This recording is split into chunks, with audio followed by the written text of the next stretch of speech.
If you own a 2005 Toyota Corolla, chances are you've heard about that dreaded catalytic converter issue. Seems like almost every Corolla owner runs into it eventually. It's one of those car parts you don't know exists until it fails. Then, bam, expensive problem. What happens? Your check engine light pops on, maybe your car doesn't accelerate like it used to, and if you live somewhere with emissions testing, well, good luck passing that. Pain point number 1. These failures can cost anywhere from $800 to $2,500, all in. The real kicker? A failing or stolen catalytic converter just wrecks your gas mileage and leaves your car sounding, frankly, like a lawnmower on Red Bull. That humming metallic roar isn't what you paid Toyota for. Pain point number 2, embarrassing noise. Let's take a quick step back. This part does the dirty work of turning engine fumes into almost breathable air. A little science magic in a metal can. The 2005 Corolla's cat converter is kind of infamous for being a target, literally of theft too. Thieves know its value.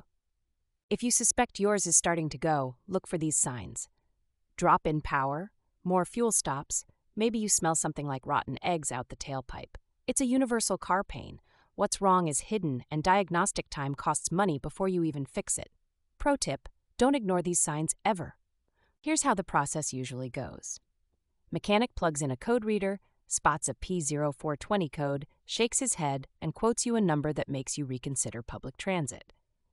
But honestly, fixing it is straightforward if you know what you're doing, or who you know. Replacement is, step by step, pretty mechanical. Car on jacks, let the exhaust cool down, undo some stubborn bolts, drop the old converter, swap in a new one, retighten, reset the check engine light, done. Except, remove rusty old bolts is where most people hit the wall. If you're in a humid place like Portland, trust me, I know, those bolts can be locked down with the power of 1,000 rainy days. Impact value. You save about $1,000 in labor if you try it yourself, but only if you have the tools and patience. There are aftermarket converters out there, but Toyota Originals last longer and run cleaner. You'll see online universal fit parts for $170, but most end up needing extra hardware, pipe cutting, and random welding. Not everyone has a welder lying around. Pain point number 3, hidden costs. Thieves love these because of the platinum and palladium inside. So people in neighborhoods like mine have started welding cages around theirs or using special bolts. If you park outside, definitely look at anti-theft shields. Impact. For less than $300, you might save yourself thousands. Pro tip. If you're replacing your converter, consider changing the O2 sensors too.